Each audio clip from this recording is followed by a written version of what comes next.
Welcome to Vendetta Sports Media. It is May 15th.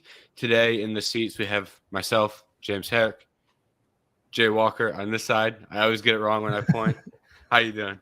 Good, no complaints here. Just enjoying life, and we got some exciting NBA stuff coming on. But before that, how you been as well? I've been pretty good. Nice weekend. A lot of NBA games, some UFC fights, a lot of good sports, and a lot to go over today. Oh yeah, Um, so I guess to start it off, the biggest thing is we've got the NBA conference finals. We've got those all lined up. We know the teams. So I guess we can start with a nice little preview of those. I say we start on the Western Conference side with the Nuggets and Lakers. You're a big Nuggets fan, but you picked the Suns. So nice little yeah, surprise, but that's oh all right. yeah. How you feeling heading into this series here against the Lakers? I mean, I was kind of surprised we beat the Suns, especially in six. I thought if it was going to be in Nuggets win, it would be in Game 7 back at home. As the regular season went, all four games, the home team won, and that's the same with the Lakers season series against the Nuggets. Both games at Crypto.com Arena or whatever it is the Lakers won to a Ball Arena, the Nuggets won, so it should be fun. Nuggets are finally looking kind of like that playoff team that I had hoped for the last few years. Murray's healthy. I'm still waiting to see if Michael Porter and Aaron Gordon can step up like they did in the regular season, but the depth is there to an extent. Bruce Brown, Christian Brown off the bench have been playing good minutes, Mm-hmm. especially on the defensive end, that's one of the key things for me is seeing how the defense is because obviously LeBron's going to get his, AD's probably going to get his, but are they going to be able to stop Austin Reeves, D'Angelo Russell, Rui Hachimura off the bench because he had some good games in that Warriors series. It's all around a good, exciting series. And I mean, Nuggets are looking to get revenge for their only two previous Western Conference finals. I want to say the 08 and 09 season, Melo and the Nuggets lost to Kobe and the Lakers in six. Then 3 years ago now in the bubble, Lakers, Nuggets, and LeBron and AD kind of clutched up and ended up winning the ring for the Lakers. So should be a fun series, but little nervous from a Nugget standpoint, just because anytime you're going against guys like LeBron who have done it before, AD can step up when he's healthy. It's an interesting matchup. Yeah, and like you said, like LeBron and AD, I mean, if you put those two on a team, they have a chance in a lot of playoff series. So this, I think, is certainly looking to be a close one. And I agree with what you said about Michael Porter Jr. Last when we were heading into the Sun series, I said he was going to be a big X factor. That if he really played well, the Nuggets are a 10 times better team if he shoots well, and if Aaron Gordon too, if he can stay consistent, that helps their depth. Scoring the ball, obviously, they're starters, but it helps them have more than one or two guys that are producing offensively. So it helps them a lot when they can score. And I think this series, they're going to need that because the Lakers looked very good defensively. They are a good defensive team now that they made the offseason or the midseason moves they did make. Did a really good job defending against the Warriors. Warriors, I don't think, shot that well in some of the games, especially in that closing game. But still, they did a good job defensively. So you need guys like Michael Porter Jr. and guys like Aaron Gordon to step up. So I think those are some of the X factors on the side of the Nuggets. And as far as the Lakers go, I think this series kind of depends on what we get out of Anthony Davis. If Anthony Davis plays to his top potential, that's going to be a good battle with Jokic, and he can slow Jokic down enough to where they can find success. If he's not playing at his best, then this series might get out of hand very quickly in favor of the Nuggets. Yeah, it really couldn't. I mean, in his career, Anthony Davis has averaged a little over 25 points and 8 rebounds. So, and that's just when he's been matched up against Jokic. So he's able to get that going. But if he comes out and starts scoring 30 a game on Jokic, he has the athleticism to stop him on the defensive side. So AD can just be a real problem for the Nuggets. And I mean, as good as Jokic is and everything, he's not that athletic big guy that we see as Anthony Davis is. So the shot blocking is much more there with AD. And we kind of saw that even in the Warriors series. He was in the paint, and the Mm-hmm. Warriors never had a true big man in there. Maybe Kevon Looney at times, but even then, he's inch or two shorter than AD. He caused issues because anytime Steph or Poole or Clay would drive inside, there'd be this big body in the way ready to send their shot completely the other direction. And that's kind of what he made his bread and butter doing in the college as well as the NBA, is that scary shot blocker and good post presence. Yeah, and that's a good piece to have for a series against the Nuggets too, especially when you're worrying about defending Jokic and when you worry about Jamal Murray cooking. You obviously don't want to give him good looks at the basket for when he starts going downhill. But I think this is going to be a really good series. I do. I think the Lakers have obviously the Nuggets are one of the best teams in the NBA, but I think the Lakers are a good example of peaking at the right time. I think they have really found their strides here in the playoffs, and they consistently, but also they've played well in the important moments.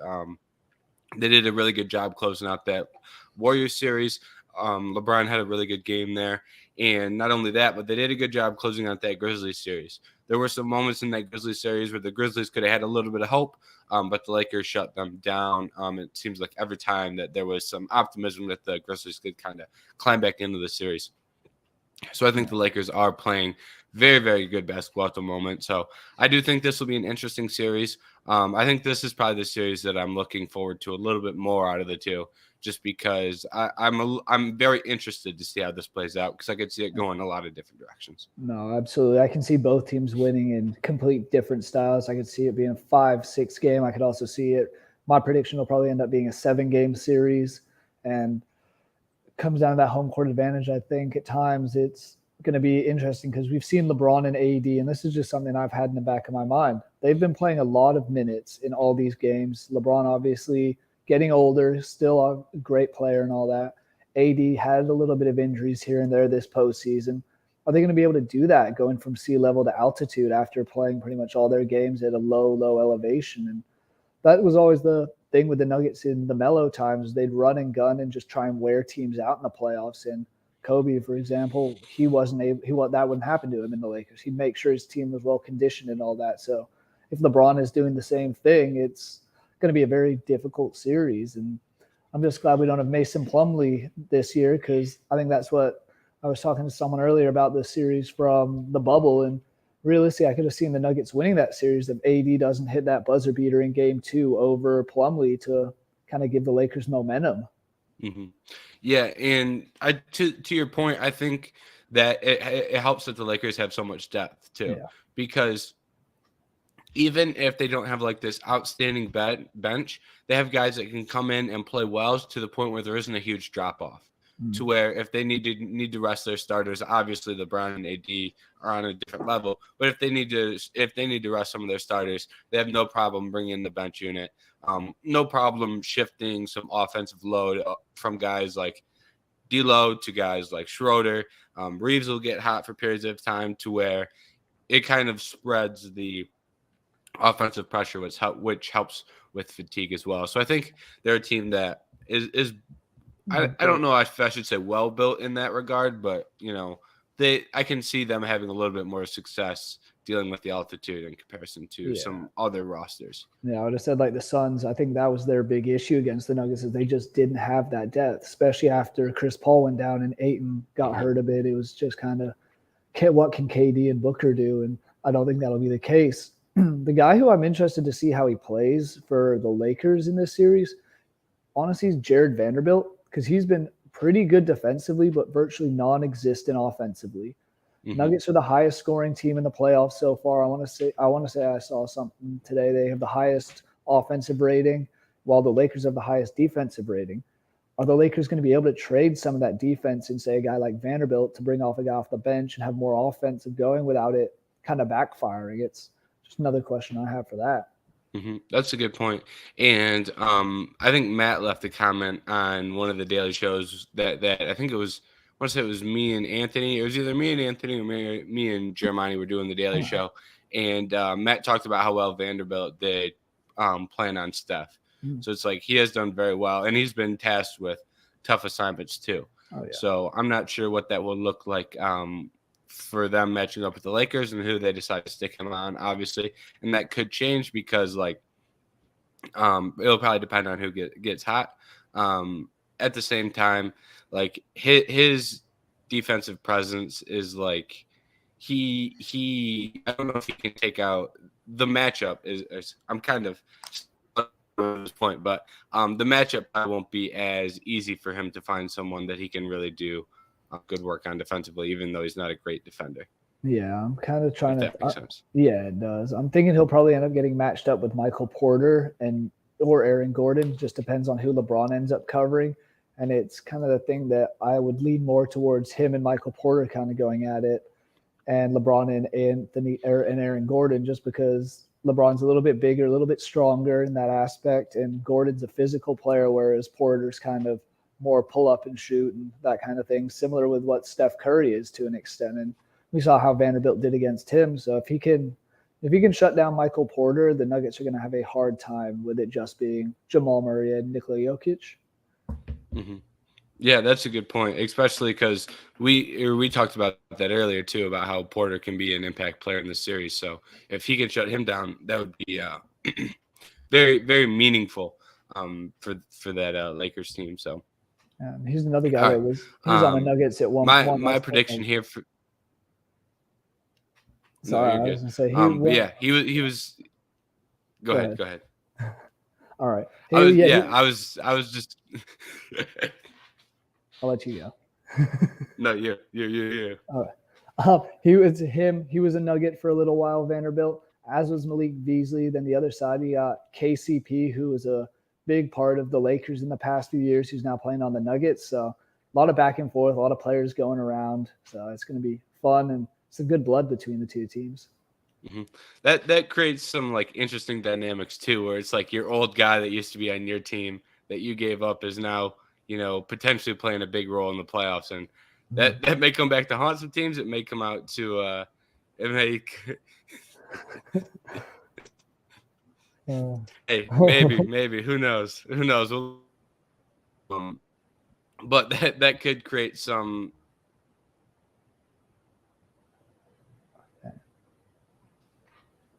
All right. That could create some interesting dynamics there between those teams. So, I'll say my prediction for this series here is I'm gonna go Nuggets in. I'll say 7. I'll say the home court advantage gets them in Game 7. I was thinking between 6 or 7, but I'll say they close it out at home in 7. So, how about you? Oh, I really, really want to say Nuggets in 7, but I just have a feeling LeBron and AD will step up, and Reeves or someone will get hot in this series. And on the other way around, I think Michael Porter will continue being a little slower in this. Aaron Gordon's been non-existent for the most part of this playoff, so I'm going Lakers in 7. Partially the pessimist in me when it comes to teams I support, but also that it's the Lakers year. They are, like you said, they're getting hot at the right time. Mm-hmm. They're doing everything they need to do to win, and they've beaten 2 pretty strong teams so far. So they have all the confidence in the world and going into this one. Yeah. And they have LeBron James, which is always a nice little, piece in your back pocket. And then flipping it over to the other side, Celtics, and it was looking a little dicey for the Celtics. It was looking a little dicey, and it was looking like the Celtics may not make it out of that series against the Sixers. They squeezed through. Great performance by Jason Tatum in Game 7. And credit to Tatum, because one of the things that I talked about a lot in some of these Daily Show episodes is I was waiting for Tatum to take over a game. We had a lot of other players take over games, whether that be Curry, whether it be Butler, whether it be KD or Booker. We had a Jokic, had a couple. We had these games where superstars kept taking over, and I kept saying, when's it going to be Tatum's turn? When's Tatum going to be the guy to take over for a game? And he did it in Game 7. So credit to him, because I had been consistently asking about when is it going to be his game. So he had his game at the right time. So I got to give him credit, since I kept bringing up and asking when it would be his turn. So credit to him. Great game. They closed it out in 7. Now they're matched up with the Heat. We've seen this similarly to the Western Conference side. We've seen this matchup. Saw it last year. Saw it in the bubble. So what are your thoughts heading into this Heat and Celtics series?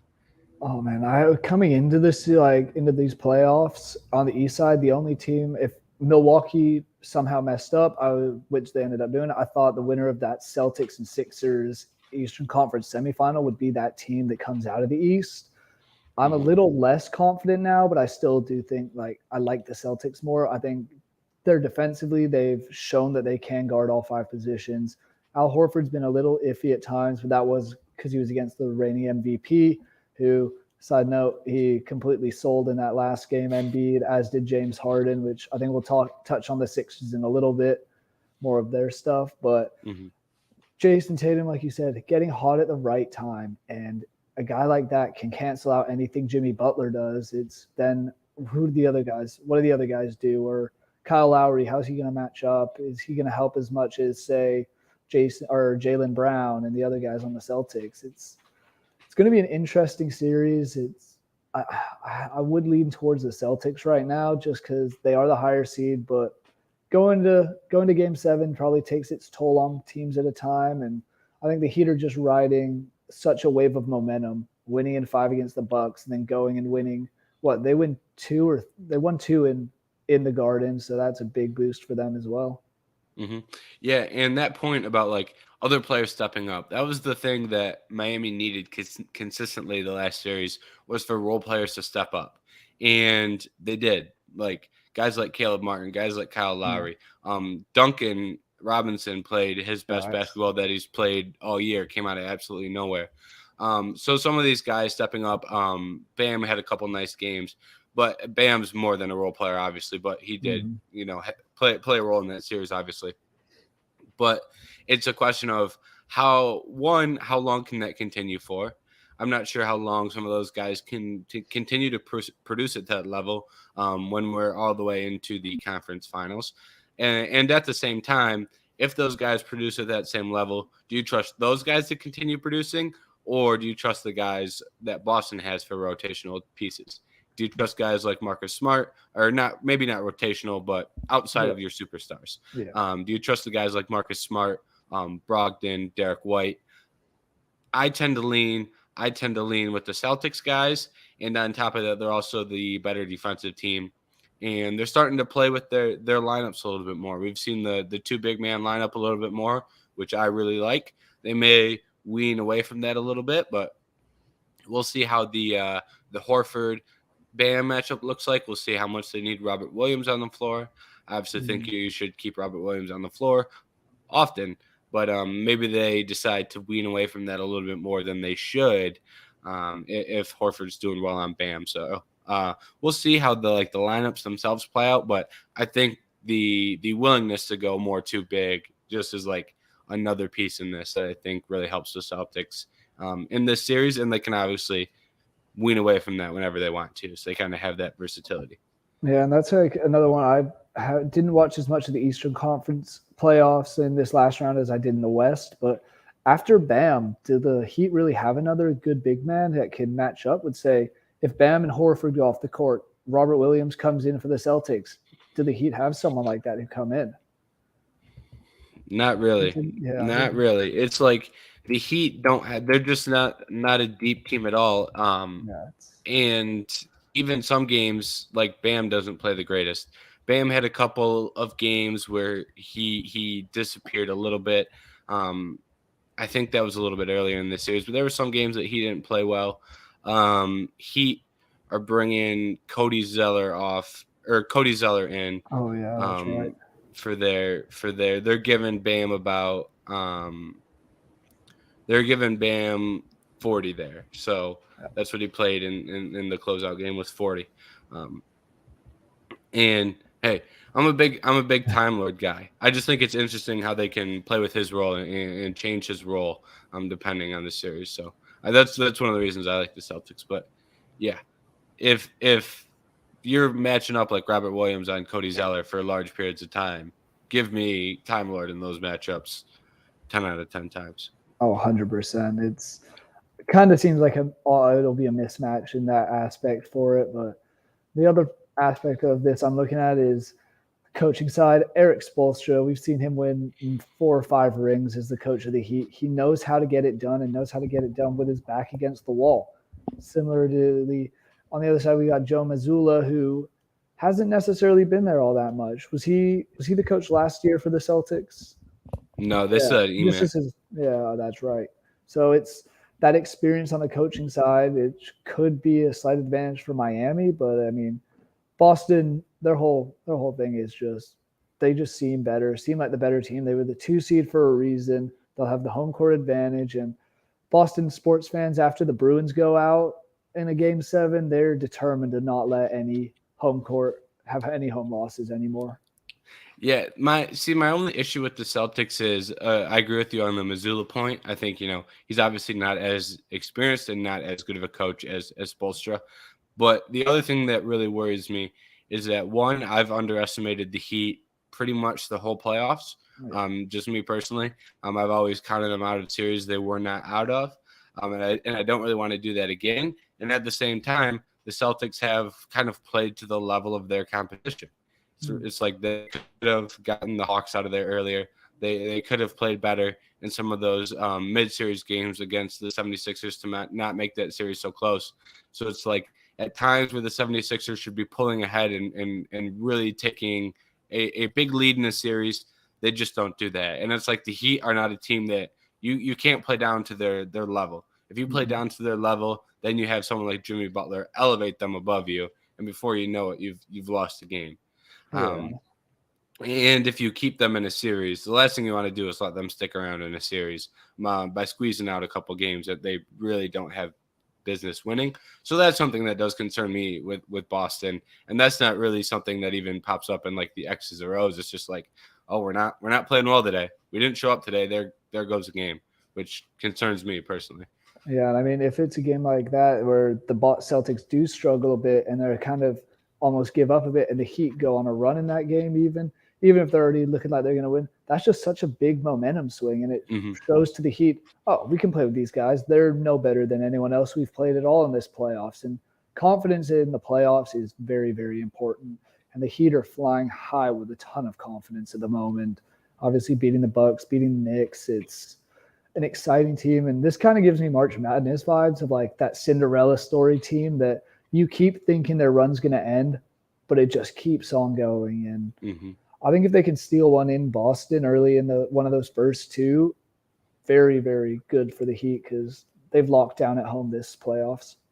Yeah, and it's like if they can steal one, right? If you can steal one, and then like worst case scenario, you split 1-1 back when you're at home, then you're looking at a 2-2 series. No, you got a best of 3, Yep. And it's like even that's playing it conservatively. If you think you can steal 1 at home or 1 on the road, excuse me, and then if you can, like you said, they've played really well at home. So if you can lock down 2 at home, then you're obviously in a great position. But yeah, getting 1 early. One of the first 2 is going to be key for Miami to kind of establish a presence in this series, I think, rather than letting Boston kind of get out to an early in a hot start. Yeah, the Heat haven't lost a home game yet in this playoffs. They're 5-0, so their crowd is into it. Their fans, their team is into it. They're ready to play for it. I just want to bring back like the point you said of the Celtics play down to their opponents. The Heat always play up. The Heat are playing with kind of that itch on their back, and we were the division champions and still had to go through the bubble. We had to fight our way in, lost the first one, got the second, and they've had to earn every single step in this playoff trip this year, and it builds character, and the team is just looking confident as hell. Yeah, I'm with you. That's a good point. There's always the point about playing down to your competition. I feel like is something that is always brought up, but rarely is it brought up the team that plays up to their competition. So those are the teams that fly under the radar, and that's why they play up to their competition because they know they're ready to play up, but no one else is expecting them to, and it catches teams every time. So that's a really good point. And then I say we close this one out again with predictions, unless you have anything else. No, that works for me. I like I said, I've been underestimating the Heat in all playoffs, and I've been saying the Celtics are going to easily win series, and then they win it in 7. I said they were going to easily beat Philly, and they didn't. I'm still going to ride with the Celtics. I do think the Heat will play well enough at home to stay in this series, so I will go Game 7 again, and I'll go Celtics in 7. Yeah, this time disagreed on the Western Conference Final in 7. I'm agreeing with you in this one. I think same points you just made. The Heat will get it done at home, but the Celtics have that little bit extra, that little bit more depth that will show in Game 7. And I mean, they also have Jason Tatum, who just set the record, Mm-hmm. the short-lived record of Steph Yep. Curry, most points in a game 7, had 50 against the Kings in the first round. Jason Tatum dropped 51 yesterday in round 2, game 7. So he's playing well. I do like that series to go 7, and I'm leaning with the Celtics on that. Mm-hmm. And we didn't even talk about Jaylen Brown, Yeah. who's was a spark plug in that last game and completely flew under my radar. But Yeah. anytime Jaylen Brown can fly under the radar, I mean, it goes to show how good the Celtics are, I guess. And that's the kind of thing that he probably thrives on is he's not necessarily the guy there. It's obviously Jason Tatum's team. You have a lot of talk about Marcus Smart at times just because of who he is and all of that. But Jaylen Brown just always seems to be an under the radar player, and that's where he thrives. He still does just as much as Jason Tatum, just doesn't get the recognition as much by the media and by fans, players alike. It's one of those sneaky good players that can completely change a game and change a series. Mm-hmm. And to that point, I know we said we were going to close out this, but just to add on to that, what he did in Game 7 when he got the tech and got to the line, that was a major spark plug moment, and he got a bucket after that. That game was they were behind in that game, and that was a spark that got him back into that game, and that completely changed that game for him. So credit to him, because to your point, that completely changed the flow of that game, and they ended up going on and catching a big lead after that. Yeah. And then on the flip side of that, we have the Philadelphia 76ers. And like you mentioned earlier, they did not play well in Game 7. They played well for a short period of time. Embiid and Harden both had underwhelming performances, I think is safe to say. Neither of them. Least. What we had 9 from Harden and 15 or so, maybe a little bit more, but 15 from Embiid. 15 from Embiid. MVP and former MVP can't have 15 and 9. And now the Celtics are in a very bad spot, and they're left going, do we fire Doc Rivers? And James Harden is left going, do I jump ship and go back to Houston? There's a lot of questions going on in Philly. What are your initial thoughts on Philly and what the future will hold for them? I mean, I was kind of thinking they're all going to stay together. They'll kind of try and rebuild. But then you see what Embiid came out and said in his post-game interview, more or less like, oh, we can't win when it's just James Harden and I playing. They couldn't win the other day because neither of them showed up, which is kind of to his point. But also at the same time, do you really think a lot of other players are going to want to go and play with someone like that? It's like, oh, I just need stars around me. I have to have good players because I can't do it all on my own. And he won MVP this year for a reason, in my opinion, whether it could have been Jokic, but when it mattered the most, he found a way to mess it up. And I mean, I think I saw a stat saying Jokic in the whole game, as we just talked of Game 7, Embiid, 15 points, 8 rebounds. Jokic had something like 16 points and 4 rebounds in the first quarter of Game 6. Obviously, that different matchups, but like when you're the best player, the MVP, you have to step up on the big stage. And this was the chance for them. I think more than the players itself, it has to be a look at Doc Rivers, because once again, he's blowing a series. His teams are blowing a series leads and getting knocked out early in the playoffs. And to the point about like Harris had 19, and I'm not the biggest Tobias Harris fan. You know, he's obviously overpaid, but 19 is, that's playing. Tyrese Maxey had let's see here. Tyrese Maxey had 17. It's like if you get 19 and 17 from those two, and then Harden and Embiid pitch in with their own 20 apiece, like you're back in that game. If those two are more efficient. Even PJ Tucker had 11 points. PJ Tucker's not a scorer. Hasn't been for a while. I don't know what more Embiid could have been asking for. It's just seems like the process is kind of wrapping up a little bit. You trusted it too long and have just been trying to build around him, and it hasn't been working out. But do you think they get rid of? I mean, Harden's the one that's talking of leaving. You mentioned the talks to Houston. Do you think he does leave this offseason? I think this is an interesting question because one, he's on a player option. So, I mean, that gives him pretty much all the control. I'm sure the 76ers could strong arm him out of there if they really wanted to. I'm sure they could not force him out, but you could strong arm him a little bit, be like, hey, we'd really like you to decline that. We're not really interested in having you around. You can basically insult him into leaving if you want to. But what I don't understand is why Houston is such a would he leave for Houston? It's like these reports are confusing to me because that doesn't really make sense. Like the only aspect of that would make sense to me is like Harden liked living in Houston, still has his life set up in Houston, so he's going to go down to Houston and play because his life is like centered around Houston. That's the only thing that like makes sense to me. Yeah. Basketball wise, in terms of X's and O's, like anything on the court, it doesn't make any sense. That's a young team that's underperformed. It's like what? Like I don't understand how adding James Harden fixes anything at all. If anything, it'll take the ball away from these young guys who are starting to find their groove. It'd be just throw a wrench in it. Yeah, makes it harder to develop the young guys. That's a good point.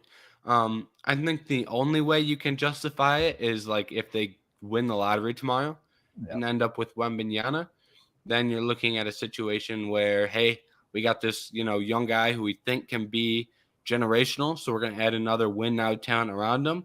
That would still feel rushed, but maybe it would make a little bit more sense. But I don't know. I guess I could see him leaving the Sixers in short, but I don't know why Houston is the end-all be-all of a landing spot. I think there are, other spots that he may be interested in hiding if there isn't, I don't know why Houston is the only market. I agree. And I mean, I don't know if it's anything to do with maybe he wants to be the star. We saw him in Brooklyn. That didn't work out too well. Saw him in Philadelphia, obviously with another star in Embiid, didn't really work out. One team that if he was to go play with another star that I just thought of would be interesting is what would you think of Harden to Portland, go play alongside Damian Lillard? That's if Dame stays there. Yeah, I don't hate it. And I don't hate it for depending on the contract. Like if they get screwed on a contract, then it could really make it ugly. But it's like if the Blazers aren't going to blow it up, like if the Blazers want to keep Lillard, like I don't think the Blazers are really in a great spot to win. Mm-hmm. But if that's the direction you want to go, if you want to, I think if they don't make a big move or either positively or negatively, like if they don't make a big move that wins them the championship, or if they don't make a big move that wins them the lottery, if they don't do one of those two things, if you're just going to meddle around in the middle, you might as well add James Harden and see how it works out. Yeah. You might as well be riskier in the middle. So I think it makes sense. Yeah. Where else do you think would be a good landing spot for Harden just off the top of your head? That's tough. I wonder if I feel like Miami is always a spot where these guys are connected to, because as much as I'm not sure that works Harden in Miami, there's always a discussion of anytime there's a good scorer on the market, it always ends up being, oh, the Heat need more scoring. Let's go get this guy.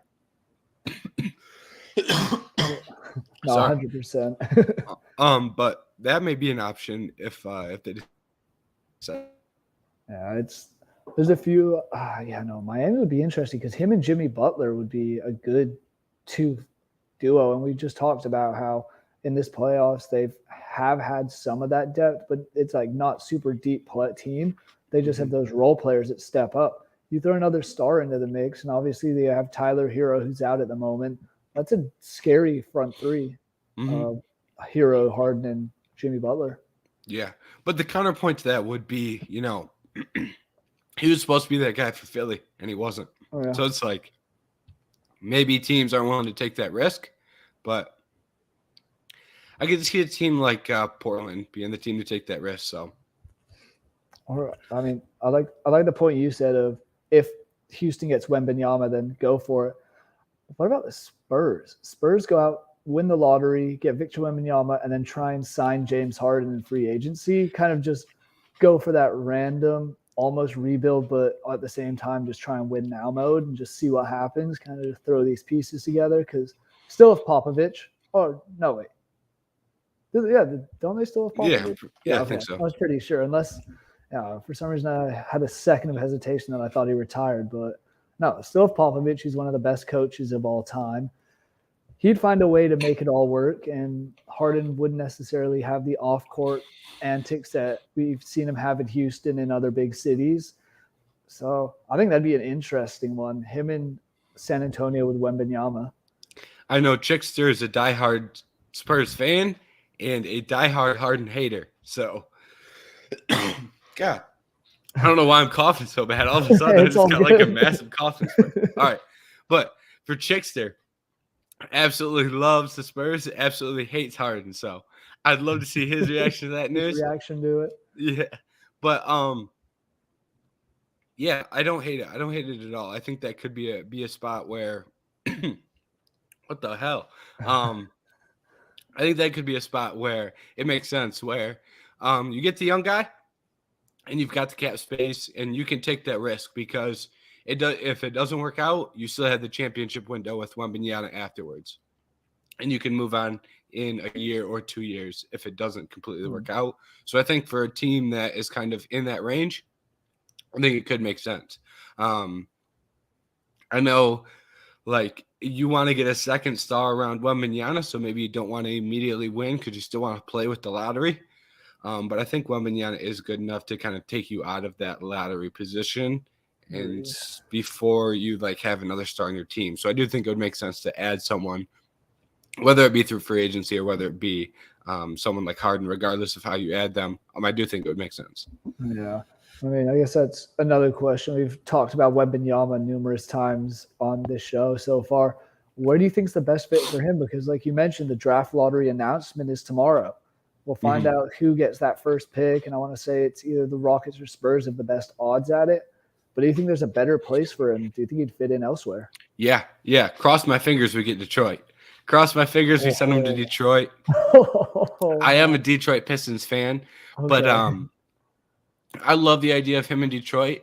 First of all, because you have like another young guy in Cade who I think is a lot better than he gets credit for nationally. I think he's relatively forgotten about just because he didn't play this year. Yeah. But you also have a core of bigs with Duren and Wiseman, where I think you can play Wembanyama at the 4. You don't have to put him at the 5. You don't have to ask him to. You don't have to ask him. You don't have to ask him to guard because he is a little bit thinner. Yeah. You don't have to ask him to guard a team's big, and you can do a similar role with what the Celtics are doing now with Time Lord and Horford with playing 2 bigs. And then when Wembanyama comes out of the game, you still have the versatility with a guy like Beef Stew who's worked on his 3, who can still space the floor. And you've got Cade and Ivy in the backcourt. I love the fit for Detroit. I think it's good for Detroit. I think it's good for Wembanyama.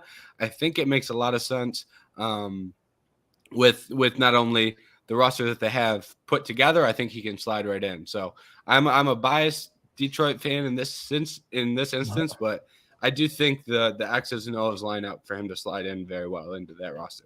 Yeah, I hadn't really thought much of Detroit about that, but that actually makes really good sense. It's a young team that have these young stars like Cade, who I completely forgot he was out for the whole season. I kind of just thought he was just underperforming, but he'll be back and he'll be ready to go and try and turn that team around because, he was the first pick or was he second? Yeah, he was first. Yeah. So another first overall pick for Detroit. And Wembanyama has the skills to play. And like you said, a little thinner. I don't see him ever having success at the 5 in the NBA, guarding guys like Embiid, Jokic, Bam.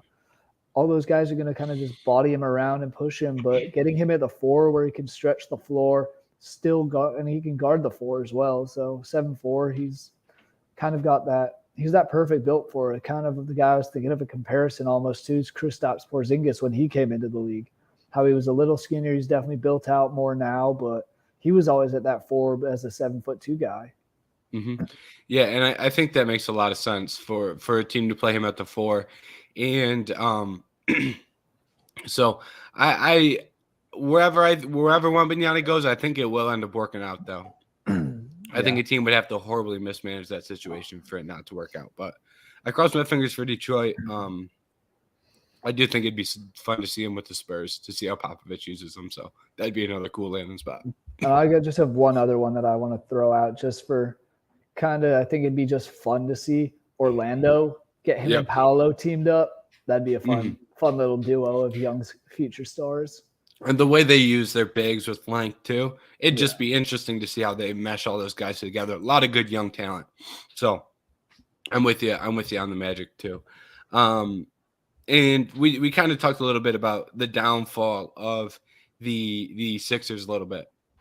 Another team that's they're kind of on the downfall. I hate to say it, but Warriors are looking not to be in a great spot. The end is near. I fear of the Warriors dynasty. Yeah, that was a question I was going to ask you. What do you make of the dynasty, and what guys do you think they keep, and what do you think this offseason looks like? Who do they move on from, and who do they keep? I mean, I think they have to keep. We'll start with that. They have to keep Steph Curry. I think he's kind Hmm. of the face that I don't see him leaving. I don't see Clay leaving. But after that, I kind of can see because that was their big issue, in my opinion, against the Lakers. They don't have a true big. They drafted James Wiseman and hoping he'd grow into that starting center in that position, and it just didn't work. Didn't work out. Kevon Looney has a brighter future, I would say, but he's still not the youngest guy around. But he could fit in at that four. I think they do need to go and get a big, some sort of big, and I think that leads me to the guys who go away. I wouldn't be surprised if we see Draymond retire or move on to a different team this offseason. It's kind of at that point in his career, it feels that he's achieved everything he ever needed to and wanted to. So why keep playing unless you're just trying to get a bag, which I think he's probably made enough bags for a while.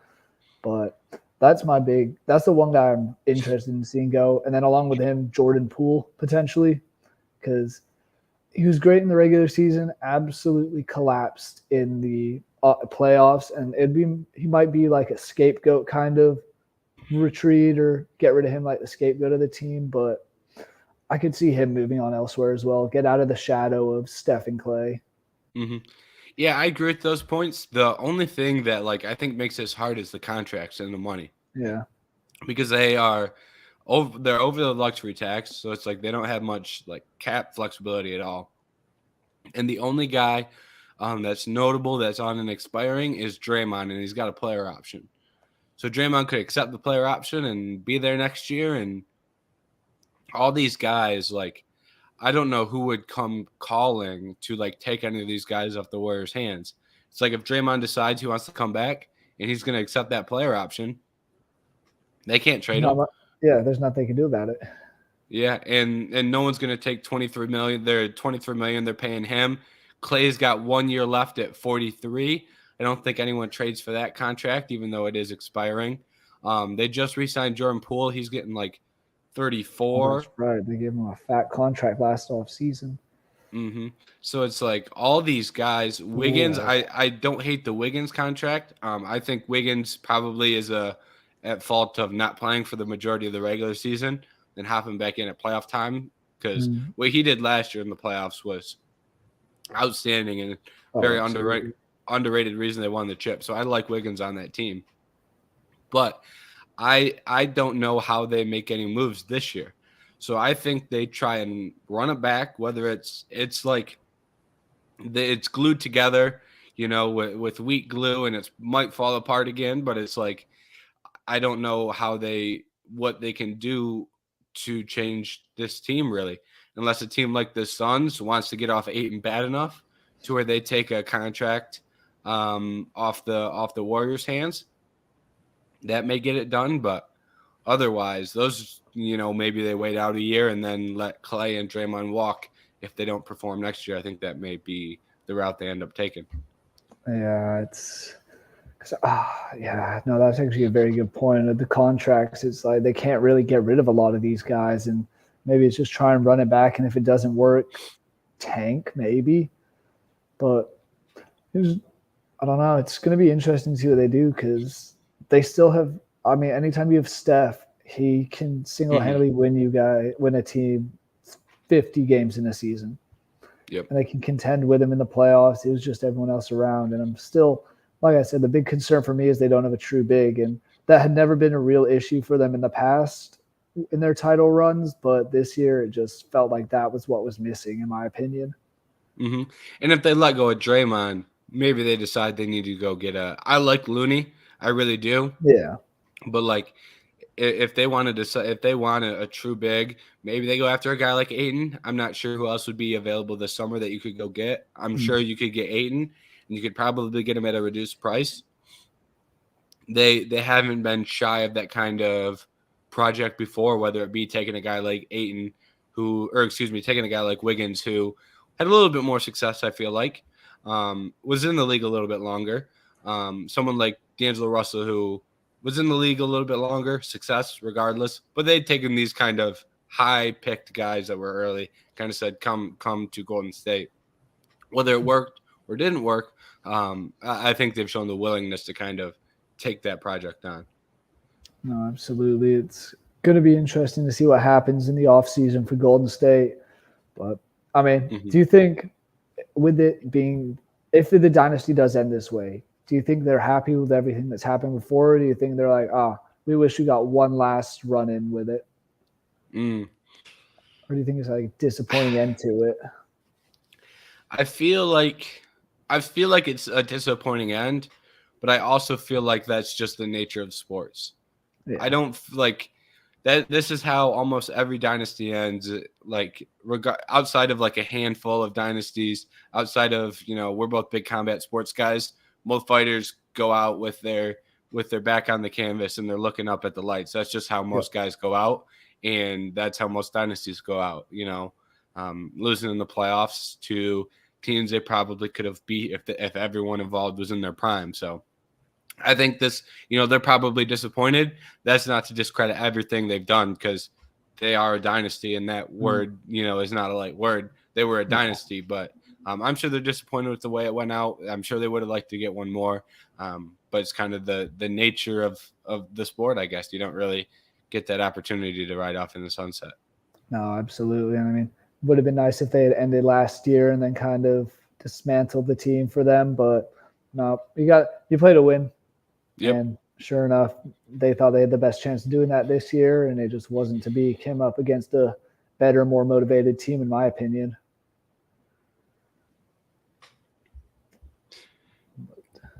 Yeah, they just went to good enough team this year, and sometimes that's what it is. The other team that underperformed in this playoff, well, we might as well run through all the underperforming playoff teams in a bunch.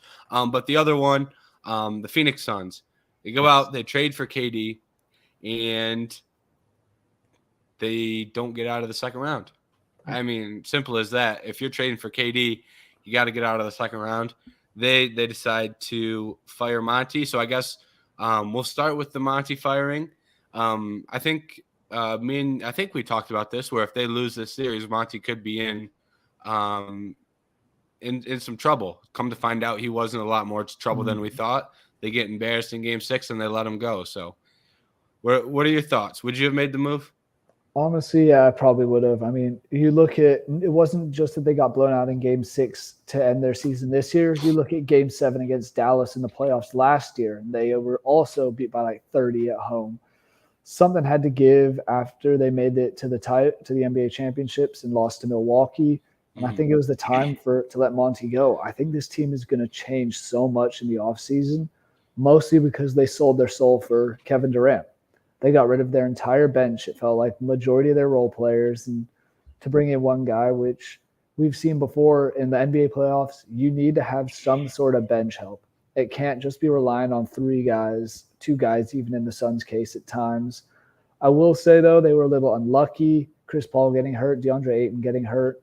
But I still don't think they would have won the title had they had all those guys healthy. Yeah, that team has issues. I'm not sure if I would have fired Monty. I don't hate him as a coach. I think if you are the Suns, the one question is, are we going to get better? Do they want to bring in Nurse? Do they want to bring in Budenholzer? Like, what do you want to do that makes you a better team? Maybe they get one of those guys and think we're better off. Maybe you think Nurse is a great mind to coach some of the scorers they have, and I wouldn't hate that. But if they go out there and sign some guy that, is an assistant coach right now, I think the decision looks a little worse. So I think it will come down a little bit to who they hire, I think, will have a large role in whether this was a good move for them. Now, the question is, do they move on from Ayton and do they move on from Chris Paul? Because those are both guys who it seems like we talked about scapegoats earlier. Those are the guys the blame's being pushed on. Ayton for not really performing, and Chris Paul for consistently being injured. And Chris Paul, once again, is going to be 1 year older, which I think puts him at 39 for next year. Something like that. And both those guys are getting paid a lot of money that could be kind of distributed to one or two good starters and two or three good role players. So the money those guys are getting is a lot for the lack of depth on this roster. Yeah, it's crazy. I mean, looking at it right now, next season, Ayton's going to be making $32 million because he still has 3 more years left on his contract. I think there's Chris Paul might have an option, but it looks like he's getting paid $30 million next season. So you take just one of those guys away, you can redistribute it so much easier. And it looks like a lot of their role players' contracts end after this season. So it was kind of a go for a win now mode, and it didn't work out. I would be excited in terms of the positive side for the Suns. Come into a full year next season with Devin Booker and Durant. Let them have more than 8 games in the regular season to kind of gel together, because it still seemed like their game wasn't necessarily on the same page. It was always either one of them would be really hot and the other wouldn't, or vice versa. One would be great, the other would have a little bit of a slowdown and have to sit back and watch, and then they'd change. But if those two can get on the same page, and big thing as well, great offense, terrible defense. That's why I like the Mike Budenholzer hiring to an extent if they were to get him, because he is a little bit more defensive focused and he can help that team with that defense, because it's great scoring 115, 16 points a game. Not when you're giving up 117 or 18, though. Yeah. If you're giving up too many points, you're going to be in a bad spot regardless. If you don't have depth, you're going to be in a bad spot. And to the point about like KD and Booker, it's like when those two guys were on the same page, that team was very, very hard to beat, and they looked great. It was just the frequency that they were on the same page was not as high as you want it to be. And I think a full year of playing together can really help that. And to me, I think Chris Paul has got to be the likely move because, like you said, that contract is partly guaranteed. And I believe there's a date on that you can get it to 15. And I think if he gets traded, it gets cut in half, I want to say, is the specific way that works. So I think that could make sense for Chris Paul to move on and someone to buy him out so that contract is half of that. Because a buyout for a bad team on a $15 million contract is possible. So I think that could be the route. And you could see a team think they could get Ayton. And, Ayton had bidders last year when he was a free agent. Pacers signed the offer sheet. Maybe they don't maybe they don't want to bring him in this offseason, but I think that shows there is some value for him because last year ended sourly too. So it's not like teams haven't seen this from him before. Maybe seeing it twice scares them off a little bit more, but I think you can get callers for both of those teams. The problem is Suns don't have much for draft capital if they need to throw in, a pick or two to get it done. I think that's where the real problem arises for them. Yeah, I agree. And I mean, it seems like they traded so much away for Durant because weren't there picks involved in that trade? I want to say as well, plus players. I thought they gave up way too much there for him. Obviously a great player, one of the best in the league when it comes to scoring of all time. But you need to think of the long term. Like if this experiment it failed. I think it's a safe way to put it. This year's experiment failed, and now they have to kind of go back to the drawing board and try and fix all the issues they had. And I think that starts, sadly, with getting rid of Ayton or Chris Paul for them. And I know I was in school in Arizona for 4 years. When I got there, it was Ayton's second or third year. Suns fans are still loving him. Hometown guy, goes to U of A, comes to the Suns. Halfway through by my sophomore year, or junior year, it was kind of, this guy needs to leave. We can't stand him. And I think we've seen that with other players. Crowd turns on them and they just need a change of scenery to kind of reignite their game. And I think Aiton's one of those guys that could really use a change of scenery. He's been in Arizona his whole life. Get him somewhere new and just in a new environment. I think that could benefit him hugely. Yeah. And as far as like value goes, there aren't many like prototypical big guys that can play at that level, right? There aren't a ton of big guys like Aiton that have the potential of Aiton. So I do think there's going to be a lot of teams in the league that decide, hey, we'd like a big guy of that caliber, and we think we can get the best out of him. So I think there will be a bite or someone who will take a shot there and bite on the bait. So I think he's the more likely to go. And then if you can get rid of Aiton, maybe get some picks in return, then you can use those picks to shift off or send Chris Paul off. So kind of a chain reaction there almost. So yeah, absolutely. Who would you? But say just one more question on that. Like, say the Suns do get rid of Aiton in the offseason. Who would you want them to bring in just in terms of other players because they would have that extra 30 mil or something? It's a good question. That's a good question. I think that's interesting because you could go a lot of different directions. I think Jeremy Grant would be a good ad. I think he's someone who could, slide in there on the wing and he could provide some offensive firepower, and that would be he might not be the star. He might not be the guy that like really changes things, but he could be a guy that come playoff time can help you a little bit. I think he could be a good wing for them, and kind of take some of the offensive load off some of the main guys on occasion. He's a good catch and shoot 3-point shooter. So I think he's kind of a role player. Or not role player, but he's a valuable starter that they could add that I think would make sense. But I'd be interested to see what they prioritize. Would they prioritize a point guard? I think a point guard would make sense. Yeah. I don't know who's available at the point guard position, but like a respected, I think I'll say this, like a guy like Tyus Jones, like you throw out your name here, but a guy like Tyus Jones who is kind of under the radar. I doubt they can get their hands on him, but like that's the type of player I'm thinking. This is kind of just a absolute wild one to throw out there because obviously they'd have to pay him a ton of money, and we saw it fail in Brooklyn. But Kyrie Irving is a free agent this offseason. Kyrie, Booker, and Aiton are in Durant on the Suns. I don't know how I'd feel about that, honestly. I'm just kind of trying to look at the free agent list right now, and it doesn't seem like there's a ton of great point guards available after this year. D'Lo's going on free agency, Schroeder. Otherwise, it's a lot of like bigger guys and kind of that backup guard role. Because I mean, Austin Rivers, I don't know if you necessarily want him as your starting point guard if you get him. No. But it's a lot of those kind of players. Yeah.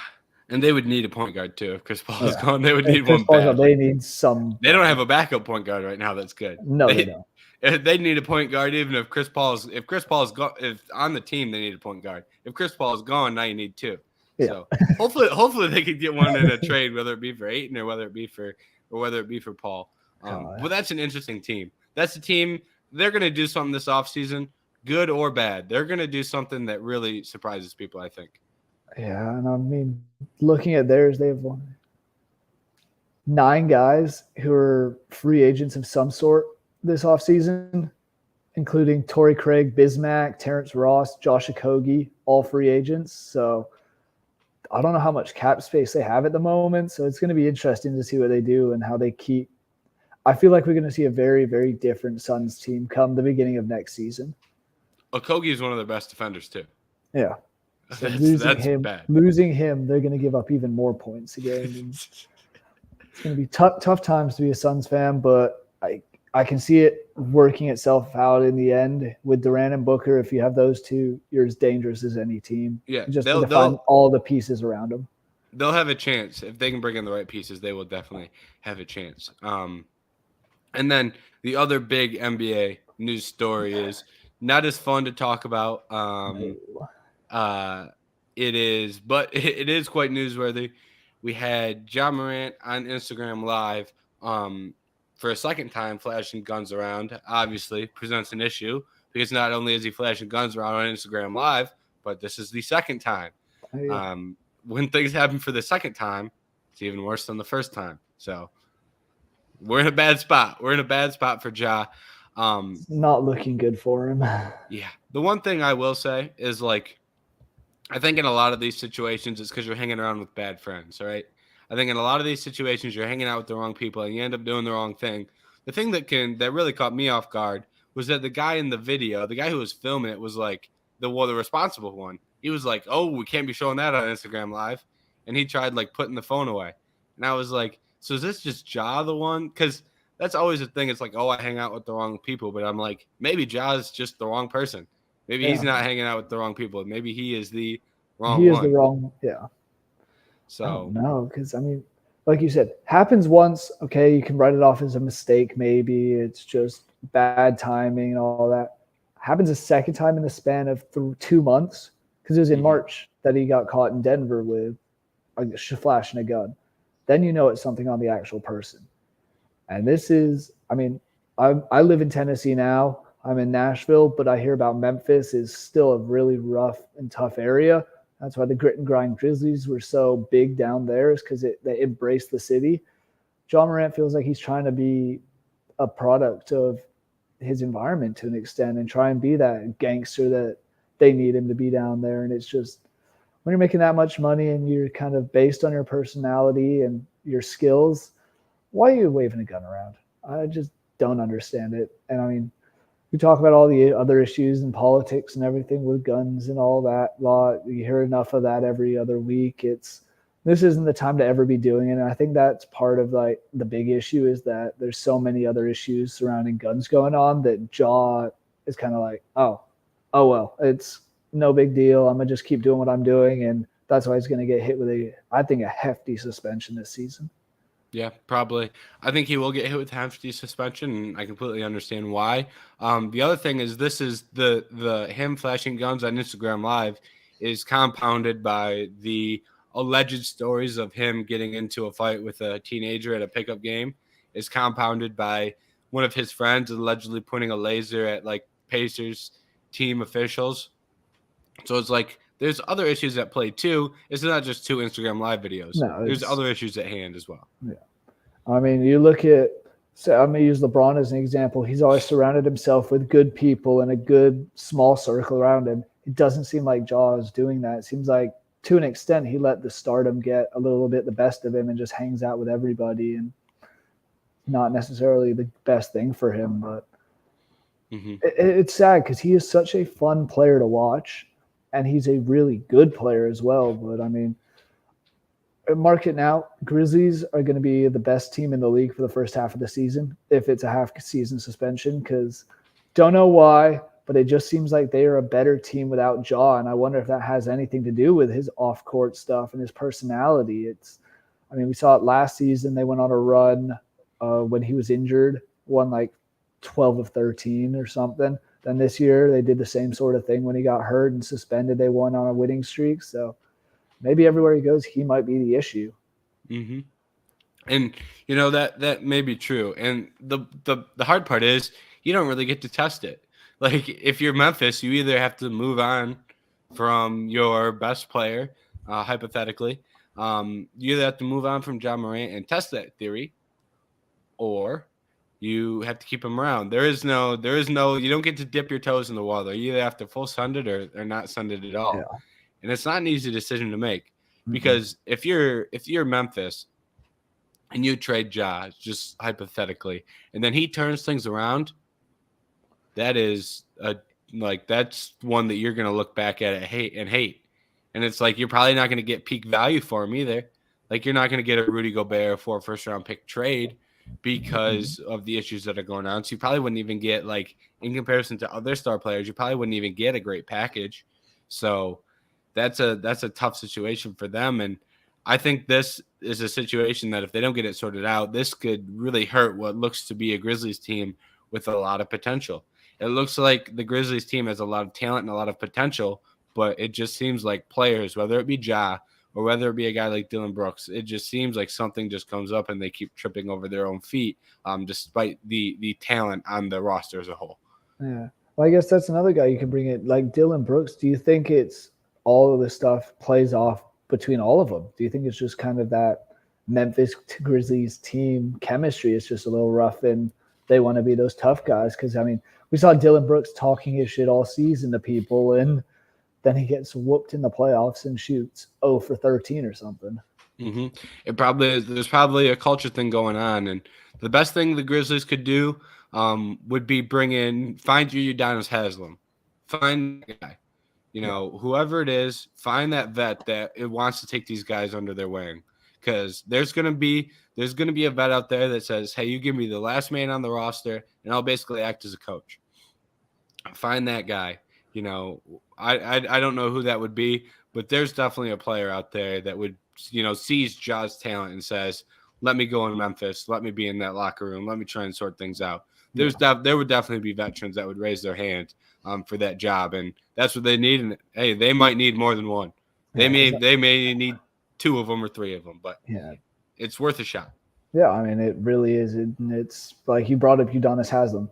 I don't know the last time he may have played 2 or 3 games this season, but he's there. He's still a player, but he's that player coach role almost, like he said, where he's just keeping the environment good, keeping the culture what it needs to be in Miami. And now look at them. They made the final 2 years ago or 3 years ago, back in the Eastern Conference Finals this year. They're a good team because they have that. Not necessarily because of that, but he keeps them all mellow-headed, because South Beach, Miami, you can get real out of hand real quickly down there if you're a star. And he's managed to keep them all kind of under his wing, especially all the young guys. Yep. And Jimmy Butler is another piece of that. Yeah. You're not just seeing it from the one old vet. It's not just the one dude who played in the league that forever that's, trying to not get you to have fun. It's also the star player on the team has that attitude too, which helps.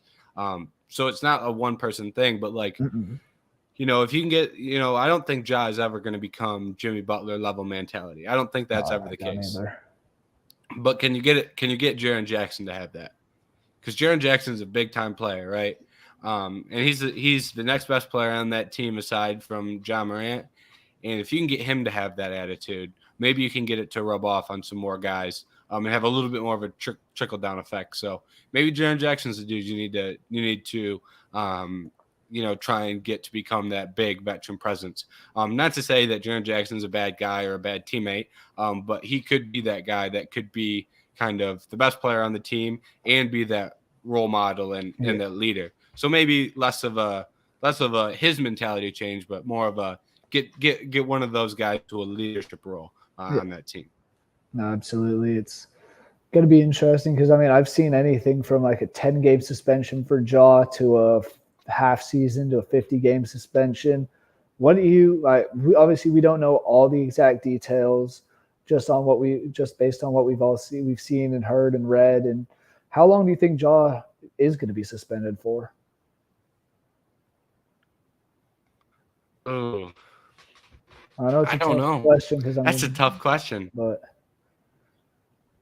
yeah, it's really tough. I mean, I struggle with it because I don't think we've ever seen a situation like this where I almost feel like it needs to be more of a team suspension than an NBA suspension, because like I know he's breaking NBA rules, so he will get suspended by the NBA, but I feel like it's almost up to the team to. This feels more like a team issue than an NBA issue. And I don't know how you determine how many games this is because, we've never seen anything like it before. So it makes it hard to say the number of games. And at the same time, you suspended him once and it didn't work. So that means you should probably do more games. So I don't know. I'm not sure. And I mean, as of right now, it's been that he has been suspended by the Grizzlies from all team activities. We don't know how long that will last.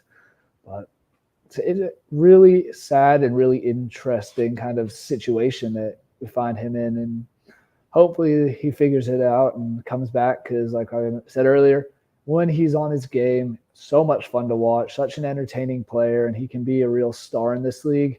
Just needs to figure out some other off-court stuff. Yep, I'm with you.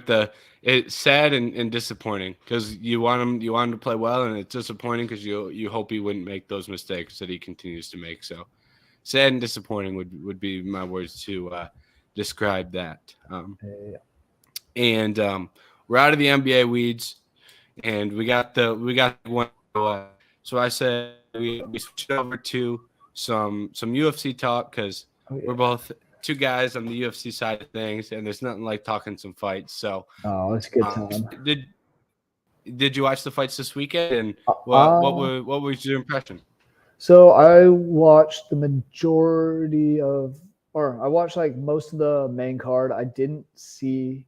Oh no, I watched the whole main card, but I didn't see many of the prelims. I think I started watching with Carl Williams and Chase Sherman were fighting, and I mean, first of all, I want to talk. We'll just stay on the prelims. Matt Brown getting his 17th knockout in the UFC, tying Derek Lewis for the most in promotional history at 42 years old. That's mad impressive to me. Praise. And he's taking on a durable guy too, in Court Yeah. McGee that can go out there and wrestle him. Like he didn't have an easy task on his hands. Lands a short right hand. Great work from Matt Brown. And Matt Brown's the type of guy that you'd like to see do well. Yeah. Like I missed most of Matt Brown's prime. You know, most of Matt Brown's prime was while I was a youngster.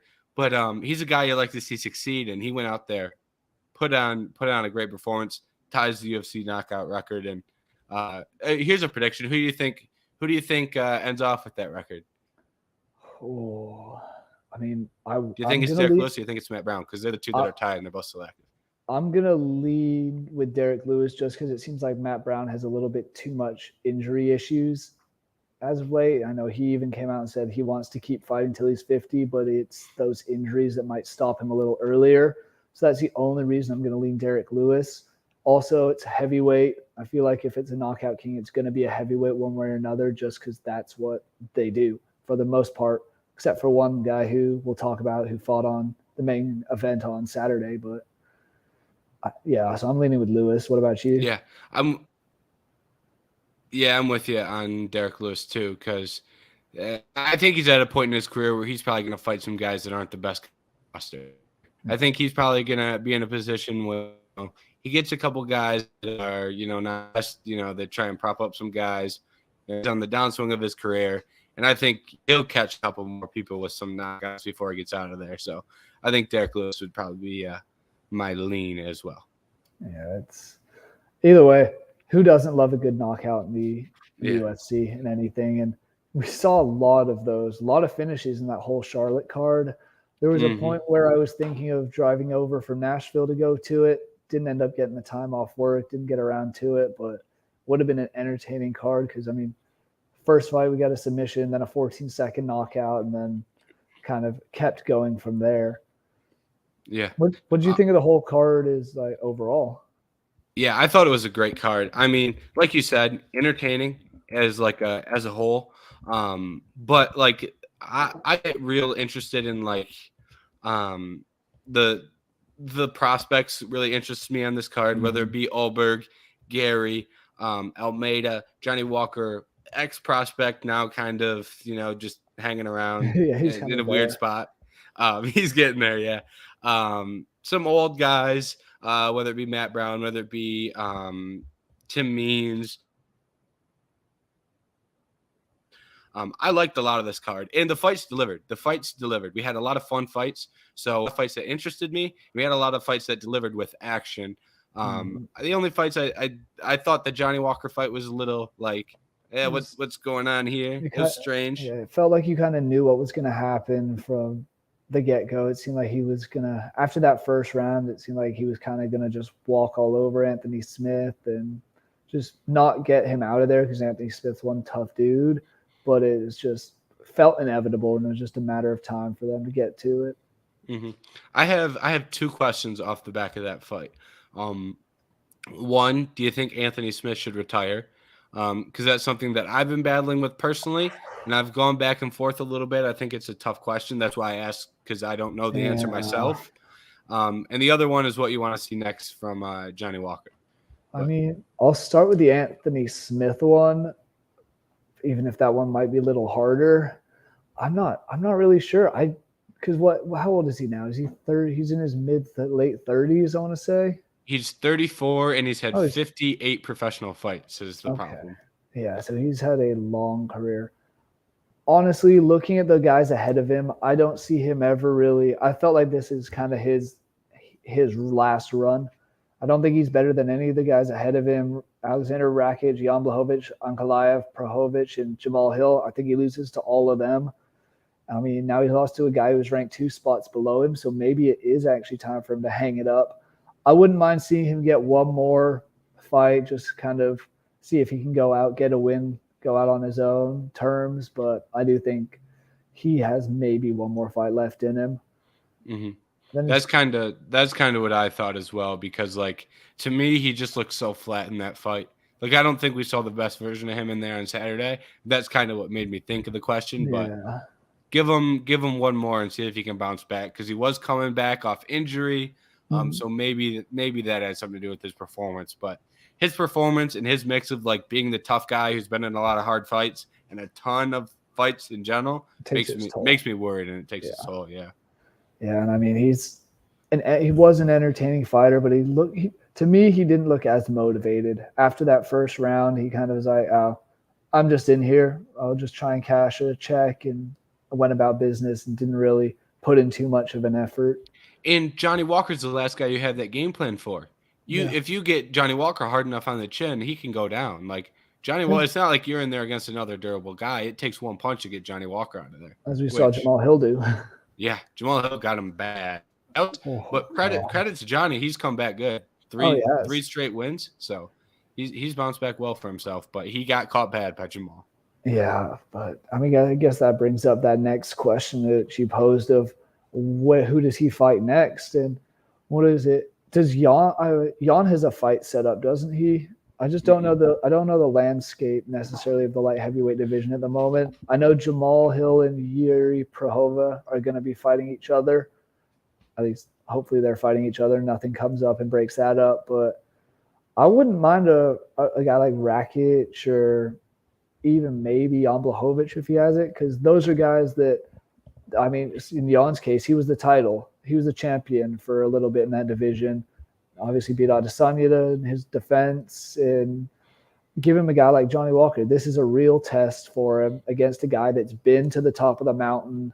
Let's see how he fares in it. Kind of, because he's a different style, different type of light heavyweight than we see some of these other guys. He's a very athletic, quick moving guy that can do a little bit of everything. Yeah.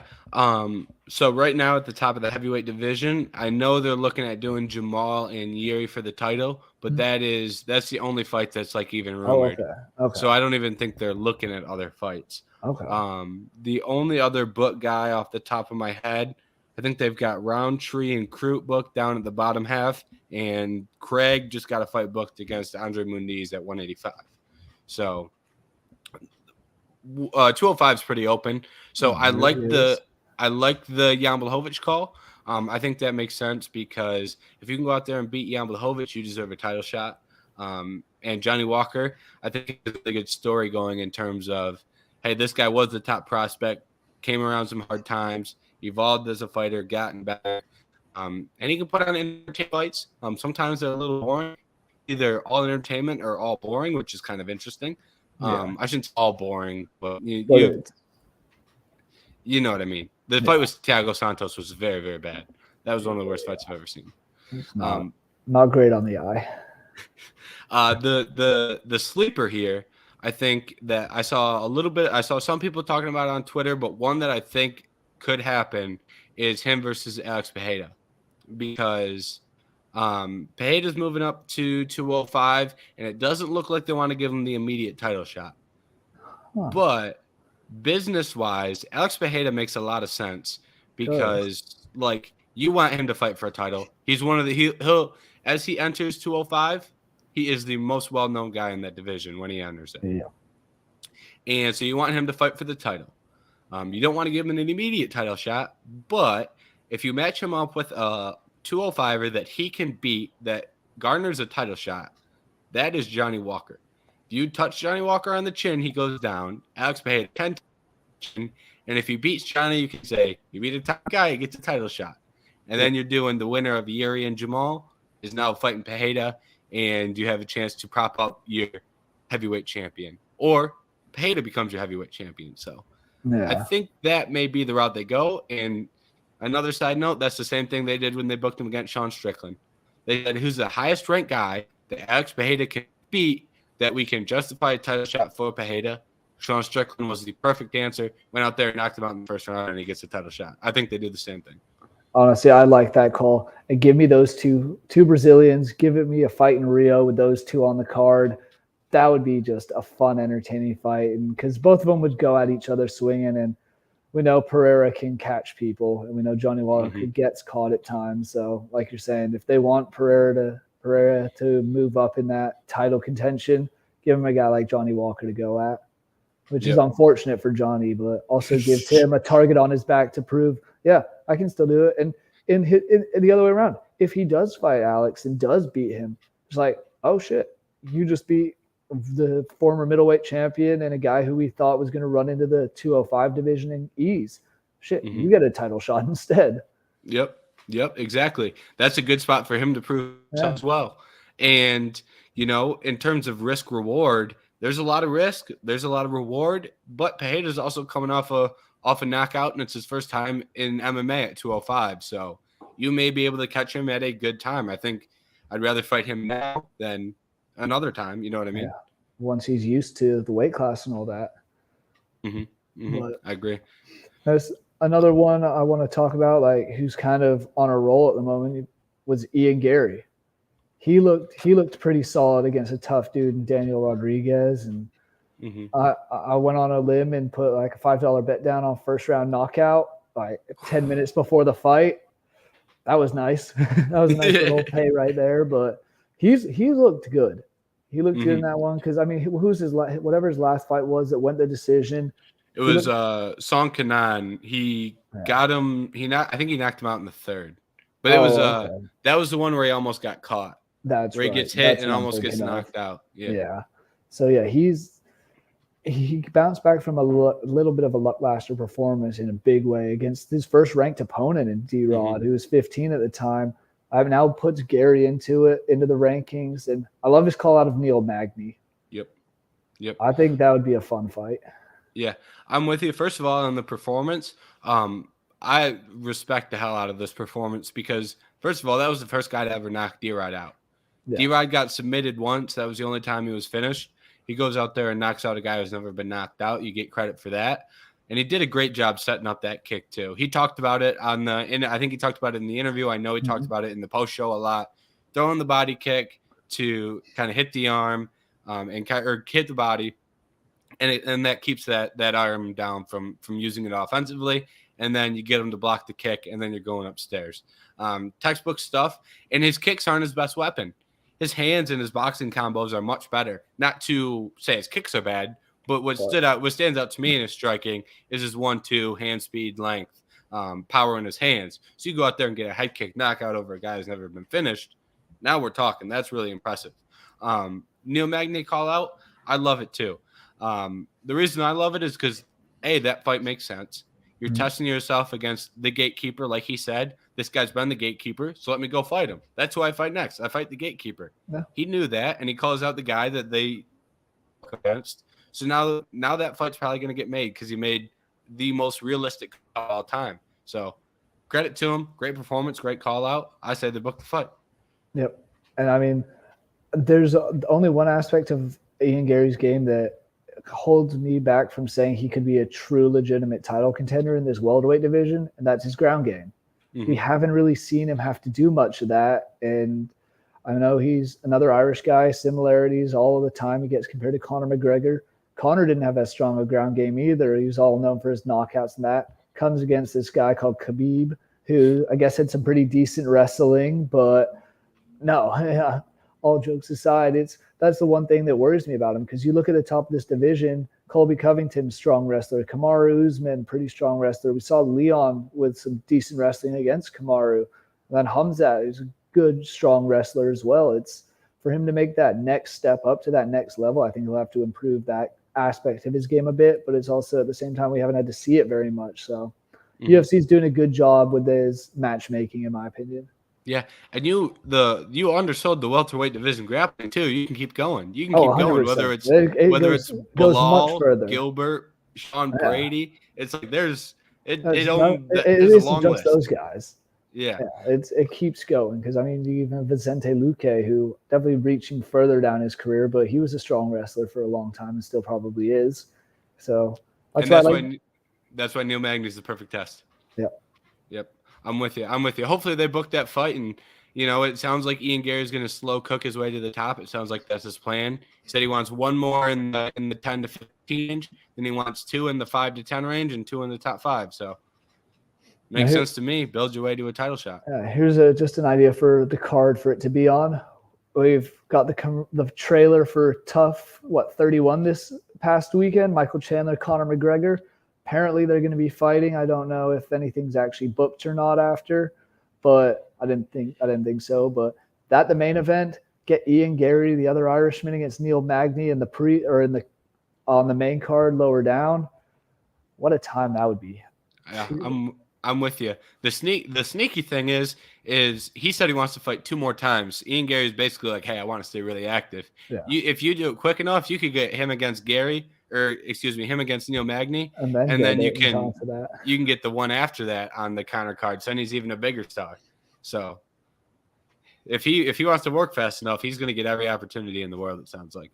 Absolutely. I mean, I guess just one more question around that, like Tough and all that. Will you watch The Ultimate Fighter when it comes out, or? Oh yeah, absolutely. I watched the Ortega and Volk and Nunes and Pena one. It'd be disgraceful of me not to watch the Conor and Chandler one. So have you watched any of the older ones? Have you watched when it was Conor and Uriah Faber and those kind of ones? I haven't sat down and watched the good old classics. I haven't, but I've seen the clips. They're very entertaining, and it's just more than the clips. I went on a binge and just would go back and watch like full seasons of those at times. And if McGregor's anything like he was, which he will be in that first time he was a coach, and we're in for a very entertaining treat because Michael Chandler's also a dude who likes to talk that talk. Mm-hmm. Did you see the trailer they played for it? Yeah. Where he's like, we can fight at one. Or he said, did they tell you the weight class? And he's like, Chandler was like, no. And he goes, well, I'm thinking 185. And he said, I'm good with 185. And it kind of says, you'll do what you're told. And it's like, it's like, all right, I know what we're getting ourselves into here for a couple weeks. Yep. Yeah. Fun thing on like Michael Chandler, I just want to drop in there because I thought it was pretty cool. I work at a restaurant in Nashville. One day I'm standing up at the front and this dude walks in. I'm like, hey, and I was like, oh shit, it's Michael Chandler just walking in. Super nice guy. So, I mean, he's a cool fighter. I saw him face kick the hell out of Tony Ferguson. Yeah. You were there for that night? Yeah, that was a fight in Arizona. I went to that one with the Oliveira and Gaethje main event. Ooh. Also, that god awful Rose and Jessica Andrade, or not Andrade. That Rose and god damn, why am I blanking on it? Carla Esparza fight. That one. Yeah. I was gonna say you made it through the co-main. That was some work. I almost fell asleep in my living room. It was tough. I love going to I love going to the live UFC. I went to the Kansas City card, and it was a good one. Max Holloway in the main, got the Edson Barbosa KO in the co-main. Yeah, pretty good card, but hey, that was Max and Arnold Allen, right? Yeah. Yeah, that was a nice night there. That was a solid one. But I guess we'll continue on this card that happened this weekend. I guess only other one. Go ahead. I was just gonna say Jelton Almeida versus Jairzinho Rozenstruik. Jelton Almeida, my God, I mean, I knew the grappling was there, but it comes to a point where it's like, yeah, you have good grappling, but let's see you do it to a top 10 guy. Yeah. Let's see you do it to a dude who's fought in the top 10 for an extended period of time, and he did it. He did it. Got the first round submission. I don't know about you, but I think very highly of Jelton Almeida. Oh, yeah, I do too. I mean, I hadn't really seen a ton of him. I watched like highlights and stuff of him leading into this fight, but watching him do it to a guy who also their weigh-in, he was 30 pounds lighter than Rozenstruik. Mm-hmm. He took him down and threw him around like a rag doll, which was even more impressive, and then laid him flat on his belly and just took that choke, and it was done for. I'm very, very impressed with his wrestling, and that's something we don't see a ton of in the heavyweight division. So he's a good one to watch for a while because as we've seen in other divisions, as good as power is for longevity, you want to be the guy that submits people and doesn't get hit that much. And he did that perfectly against Rosenstruik. Yep. And as much as heavyweight is a knockout division, there's something to be said for the guy that, doesn't have to spend 15 minutes on his feet. Heavyweight division is the number one division for the better fighter not always winning. Yep. Heavyweight division leads the UFC in the better fighter losing. And if you're a better grappler, that aspect is eliminated.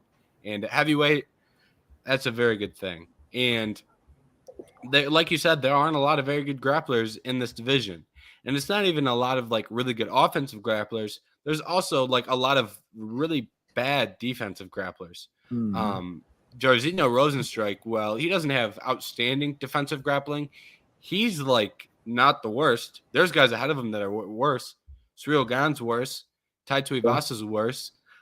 There's Volkov might be worse. They're probably comparable. It's like the climb for Jelton from here, he's going to have a lot of favorable matchup. There's some guys that could trip him up in the grappling. Aspinall's a really good grappler. Blade's a really good grappler. There's some guys who could do some good things grappling, but we may learn that he's a better grappler than them. I mean, I wouldn't put that out of the question either. No, not at all. And I was going to say, you brought up a couple names there. I was looking at Aspinall, Curtis Blades as wrestlers. Who do you think Almeida should fight next? What do you think is next for him? Because I know Aspinall has a fight with Marcin Tybura at the next UFC London event, which that's going to be fun again. I love it when he goes to England. It's a great crowd, great environment, just good times. I think he wins that fight too. Yeah, I do too. He'll probably look good in that fight. So this division, I kind of find myself starting at the top and working my way down, because we have Gane at the top, who I think probably, when I ask myself who he's going to fight, I think if Tom Aspinall wins, I think that's the fight. I think if Tom wins, I think they do Tom versus Gane. So I wouldn't push him that far, but that also takes Tom off the table, who's a top 5 guy. Yeah. I think the two most plausible names are probably Tuivasa and Volkov. But I think the issue could be I could also be talked into a Tai versus Volkov fight. So it's like I think we see two of those three matched up, being Jelton the third, obviously. But I think we get two of those three matched up, whether it's Jelton in there, whether it's the other two in there. I think those are the direction we're going. But what are your thoughts on that? I was going to say, just correct me if I'm wrong, because I definitely might be, but I had a feeling I read somewhere, saw something that Tuivasa was taking a little bit of a break after he got knocked out twice. So that puts possibly him out of it for a little while, because I'm sure Almeida's ready to go again pretty soon, considering he won in 2 or 3 minutes. So I wouldn't mind that Volkov fight. As far as wrestling goes, I would actually love to see him fight Curtis Blades. I think that would just be an entertaining fight. And because I don't think, because I mean, this is all assuming that we get John and Stipe fighting, and Pavlovich I would take off the table because I think he should get the title shot next. So get rid of those three. I think you go for the highest guy that doesn't have a fight, maybe if you're him. And I don't think he's ready for Cyril Gane, so I'll keep him in that top 4 category. So why not Blades? I don't hate Blades, and I'd be down with that because Blades is a guy who Blades has worked on his striking a lot. But if you're gonna test, like if he can't get the takedown, I wouldn't mind seeing him strike with Curtis Blades. I think that could be very telling to where skill set's at. Whether he's a better striker or worse striker, we obviously can't tell because we've barely seen any striking at a UFC level. But I think it would be interesting to see at a minimum, and I think that'd be that'd be a very informative fight. I think because you either get him out wrestling Curtis Blades, which is, oh my God, that's impressive. Yeah. Or you get him out striking Curtis Blades, which tells you where striking's at, or he loses the Blades in the striking battle, which also tells you where's his striking at. So I like that fight. Depending on how fast I want to rush him, I wouldn't hate seeing that next. But if they go with like the Volkov or Tuivasa route, then I could see Blades being the guy on deck after that too. Yeah. So. I don't dislike either of those fights of Tuivasa and Volkov. What's just because I don't see his name up very often in terms of rumors and that Spivak is he? That's What's happening with him? Because I see he's ranked eighth, and it's just I don't see any talk about him, but while I do the rest of the top 10. yeah, that's an interesting question. To one thing I just remembered that connects to the previous thing you said. This is unrelated to Spivak. But Tuivasa said he was going to fight on the next Australia card. Oh, okay. He said they want to go back to Australia, and the UFC wants to save him for that card. And he was going to take time off because of the knockout, anyways. So it kind of worked out well. Okay, that makes sense then. But that will probably be very late because we've got, let's see, Madison Square Garden, Abu Dhabi are both booked for October, November. We've got the next couple cards booked, so it'll probably be a while. So he will be out a while. Probably early next year, I would think. Yeah, maybe December if we're lucky, but early next year is probably the more likely. Come on, give us 2 pay-per-views in December. Nice little Christmas. That'd be so much fun. But to answer your question about Spivak, I have no idea. To me, Spivak seems like the type of guy. No matter how good he looks, it seems like he's just not going to get the opportunity. Yeah. I don't really take any I don't really love saying that, but it's like he just seems like the type of guy that isn't going to get the push, right? He seems like the type of guy where it's like Marcin Tybura, you can go fight him. You know what I mean? I know he's got a fight book, but it's like if Tybura loses, then maybe they make that fight. Yeah. It just seems like, you get the loser of Volkov and Jelton type deal where I just am not sure that he's going to get kind of just gets overlooked. Any form of push. Yeah. And and I don't know how good he is either because he's a good grappler in his own right. His last fight he submitted Derek Lewis, but also Derek Lewis's ground game is there's a reason he's the knockout or tied knockout king. So, yep, I'm with you. Another kind of question I have for you, very unrelated, kind of moving away from the heavyweight division. But I have seen a ton of buzz online about Khamzat Chimaev versus Kamaru Usman. I have also. Do you like this fight? Do you hate this fight? Because I can see the appeal and I can see why someone would not want the fight to be made. From just a fan point of it, I think 2 big names, it'd be a good entertain. I could see it being an entertaining fight, but at the same time, Usman was out wrestled to an extent by Leon Edwards. Khamzat has significantly better wrestling, significantly more power, I would say, in himself than Edwards. I think that could be one of those fights that kind of sends Usman down the ranks pretty quickly and propels Khamzat up there. I would like it from just the entertainment aspect. I love the press conference with it. Those 2 guys would be very entertaining on the mic because, I was talking with another buddy the other day just about what would be the most entertaining group of fighters to get on a presser together. And we had Colby, Khamzat, Connor, and then like Sean Strickland or something.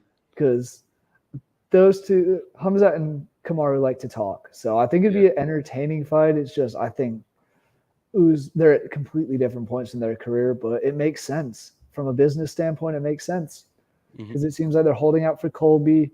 I think both of them beat Bilal, honestly, and nothing against him. I just think he's kind of that, say there's like the championship tier of the top 2 guys plus Leon, throw Khamzat in there, and then Bilal's right below him. I just think he's kind of unlucky to be in that aspect because put him in any other division with the skill set, and I think he could be a champion pretty soon. But it's just they haven't pushed him that way. And brings up, I'll continue saying what I'm saying for this, but I have another question for you around Bilal. But no, I think that fight would be fun. What are your thoughts on that one? Usman and Khamzat? My question is, why are we doing it? If we're doing it because Khamzat Chimaev wants to stay at 170 and Usman thinks that's a good, way for him to, stay at the top, I'm cool with it. But if we're going to have Khamzat beat Usman and then move up to 185, there's no point. Then I'm not cool with it. Then there's no point. So I think if Chimaev is committed to 170, I'm more than down. If Chimaev is a 185 pounder, just basically, and if they book this fight at 185 too, then I would be out on it as well. Yeah. if Chimaev's a 170 pounder, I'm cool with it for all the reasons you listed about it being a fun and entertaining fight. If Chimaev's a 185 pounder, let's have him fight Paulo Costa, and let's have him on a fast track for a title, because that 185-pound division, if Whitaker beats Duplessis, they're going to be running short on contenders, and they could use Chimaev's name up there again. too. And then I guess, do you think on that note, do you think Whitaker does beat Duplessis? Yeah, I think so. I do too. I still think he's that. I guess we have Pereira up there now, but Whitaker's still that next guy after Izzy, in my opinion. Yep. But I like that Paulo Costa and Hamzat fight. They almost fought at the Apex. Yeah, they almost fought in the gym working out. So get them actually in there to fight each other, they'd be swinging and banging. And that press conference would be crazy too. Yes, that'd be a good press conference too. Oh God! Speaking of press conference, did you watch the Henry Cejudo and Aljo press conference before that, leading up to that fight? That one was an interesting one. That was for sure. I don't mind it. So sometimes they get a little interesting and a little strange, and I'm rocking with it. That one was rocky. It was bordering the line, but I thought it was cool. Both those guys, Aljamain, the thing that I liked about it was both those guys were kind of playing to what they do. Yeah. Both those guys were being themselves, so I'm not going to hate on it at all. I thought it was funny. It wasn't like they were trying to fake anything and do that. So, But I guess the question that came up to my mind talking about Belal for you is, we now see and hear about how many injuries Burns had leading up and had suffered in that fight. Does that take anything away from Belal's win over him? In your opinion? I think it does. I know Belal was hurt, but the thing, like, I don't want to discredit the win entirely. But to me, I'm pretty sure he gets injured when he attempts to take down in the first. He attempts to take down in the first, and the shoulder gets busted up. And to me, Gilbert Burns wasn't Gilbert Burns. And that's not to say that Belal Muhammad shouldn't get a title shot after Colby and Leon fight. I think he can give him a title shot, and I'm fine with it. But I'm not going to look at the last 4 rounds of that fight when I'm trying to evaluate in my mind how good Belal Muhammad is. Yeah. I'm not going to watch that fight back and try and figure out how good he is at kicking somebody or how good he is at setting up a punch or any of that stuff, because I think he was fighting. I don't want to call Gilbert a punching bag in there, but he was as close as you can get to it. And I love Gilbert Burns, but he was hurt and he was compromised badly. So I guess, we're talking about him possibly getting a title shot next. It sounds like Edwards and Colby won't be happening for a little while, at least from what I've read, which is very unfortunate because I think that just slows down the division. And I don't know how much more time Colby really needs off from fighting after, over a year now. But if that does happen and they do wait for a while, but that's still the fight they're going to make, give me Shakvat versus Belal. Yeah. That was the rumored fight. That was the rumored fight before the Burns fight. Okay. It's like that fight. I love that fight. I wanted that fight to happen so bad. And I think Shavkat is a force in this 170-pound division. I think he'll be a champion at some point. I like his matchup against a lot of these guys. I think he can outstrike a lot of wrestlers, and I think he out wrestles a lot of strikers. I love the balance that he has in his game. He struck with Jeff Neal, who I hold in high regard, for a lot longer than I thought he was going to. He had some good moments in that fight too. But you look at like him versus Belal, that'd be the type of fight where it's like Belal can't like mix it up, can't mix in the takedowns against Shavkat. Now we're purely striking. You look at Shavkat versus like a Colby, it's like Colby would have to strike with him. You look at Shavkat against a Leon Edwards, he probably grapples Leon for a large portion of that fight. I really like Shavkat as a fighter, and I think him and Belal, I think if they do fight, the winner 100% would have to get a title at 170. Absolutely. Yeah, I 100% agree, and I think that's part of why I brought it up, is I think that'd be a good title eliminator to get that next one. But and regardless, I hope Leon stays active, because it sounds like there's going to be a lot of challengers at 170. I hope he stays active. If Colby wins, I hope he stays active. I just hope at 170 right now with the state of this division, and we've got a lot lined up. A Kamaru could get another crack at the title, depending on how his career moves forward. It's like there's going to be a lot of guys at You've got your Ian Garys, you've got your Jack Della Maddalenas climbing the ranks. the champion's going to need to be active. I'll say that. Yeah. You think this is now the most entertaining division in UFC? Would you say in terms of like contenders and potential and all that? Because I mean, we look at it. We're talking about a guy named Gary that isn't even ranked yet. Is just a fun and future possible challenger. Yeah, I think this division is up there. I probably give it to bantamweight. Oh, yeah, that's very fair. But 170, I think, is in at this point in time, it's at a really, really interesting spot because, like, you've got the old champions and some of the older guys, whether it be Colby, Burns, Usman, some of the guys who are around 35. You've got some guys who are in their prime, Bilal, Leon, Jeff Neal, Wonder Boy, another older guy. You've got the young up and comers, Ian Gary, Jack Della Maddalena. It's like the amount of guys that we have in different stages of their careers and the mix of talent. I think that's just, it's interesting. There's a lot of interesting matchups that they can make too. So I will say this is probably the most excited I've been for the welterweight division in a really long time. It feels like it's opened up a lot. Oh, absolutely. And then, I mean, you can't forget as well that there's a potential of two lightweights moving up to fight in it, and McGregor and Chandler, who both guys could, big names, big star power coming in. So that just throws two more into the mix. You want to hear another one? Yeah, let's hear one more. Islam Makhachev, who says he doesn't want to become double champ one day. Yeah. A lot of interesting stuff can happen at 170. Oh, it really is. It's a fun division. I mean, I'm all aboard Leon staying active and staying the champion. We got the English background, so all support for him. And I was at that fight in Salt Lake, headshot and all that. That was crazy to see. So I don't know. I just think it's such a fun division at the moment. So many different, also, I mean, outside of the ring, entertaining personalities. They sell fights and all that. So it's a good time to be there. But like you said, bantamweight division. One guy I just want to get your opinion on. We're running long on this, but Umar Nurmagomedov. What's going to happen with him, do you think? Because it seems like no one wants to fight him. Did you see the news that came out today? It came out, I think, a couple hours before we recorded. It's not official news, but Ariel Helwani. So this is usually, so there's rumors that the UFC is trying to book a fight between him and Corey Sandhagen. Oh, and like usually when we see these potential fight booking rumors, usually it's best a lot of the time, but usually they don't get reported by credible journalists, whether it be Ariel or any other journalist. Yeah. Usually a lot of the potential fights are bullcrap. This one seems real. So okay, yeah, that flew completely past me. That was also very recently too. So all right, probably while I was at work and didn't see it, but what do you think of that? I like that matchup. I think it's an interesting matchup. The only thing that I don't like is that like he's getting pushed hard. Oh yeah, going up from 11-4.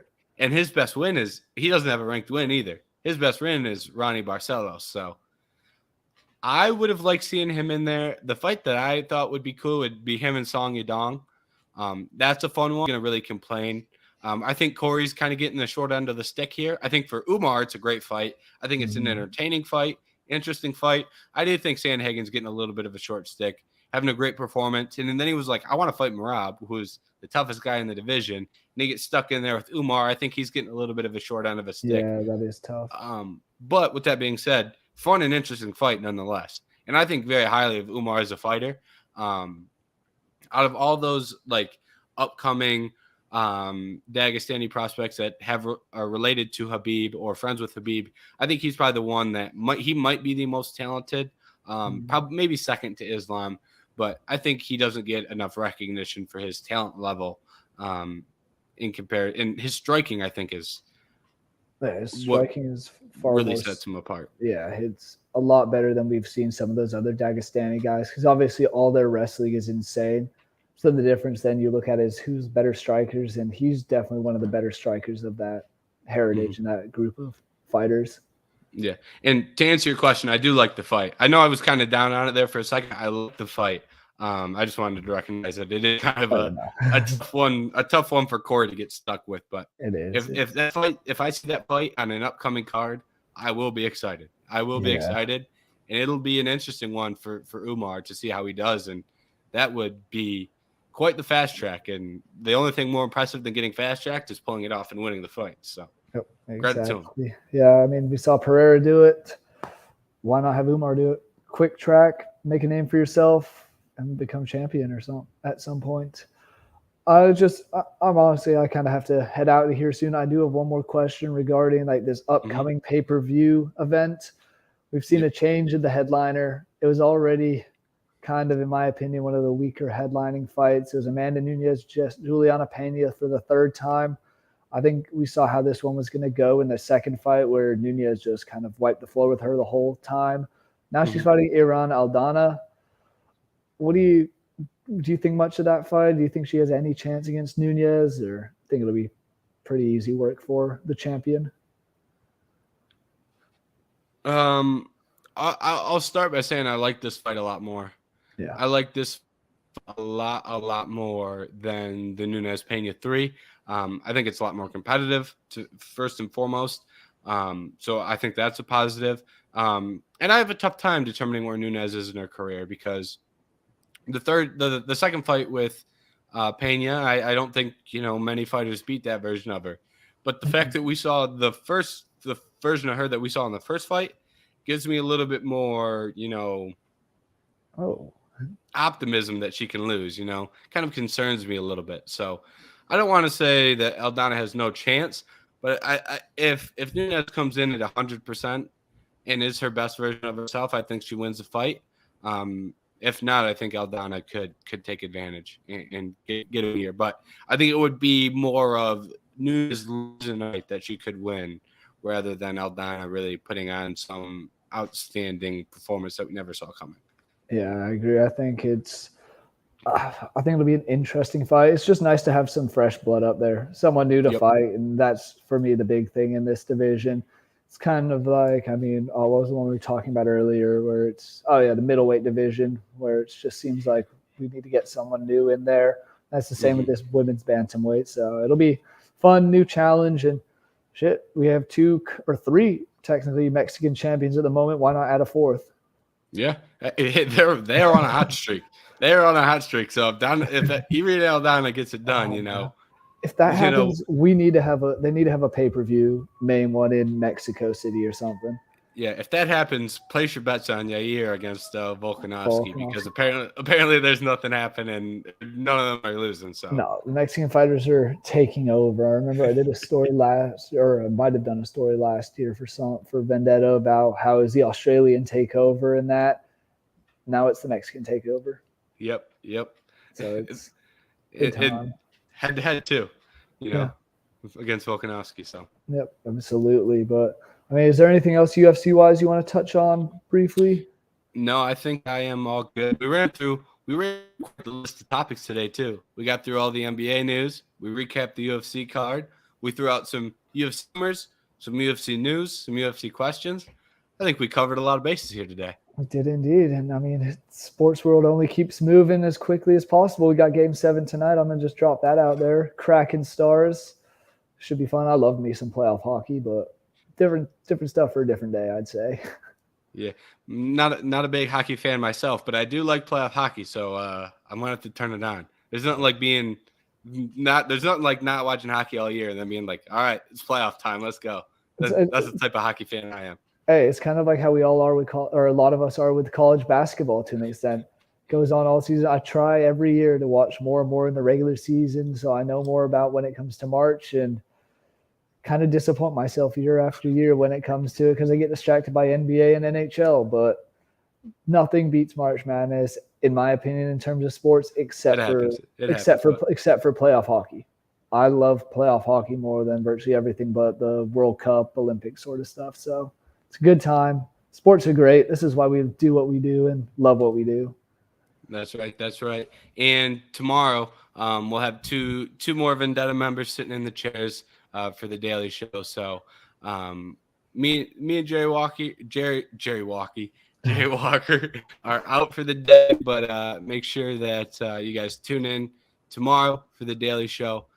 Jerry, it was a good time talking to you today. Pleasure as always, James. Thank you guys for watching.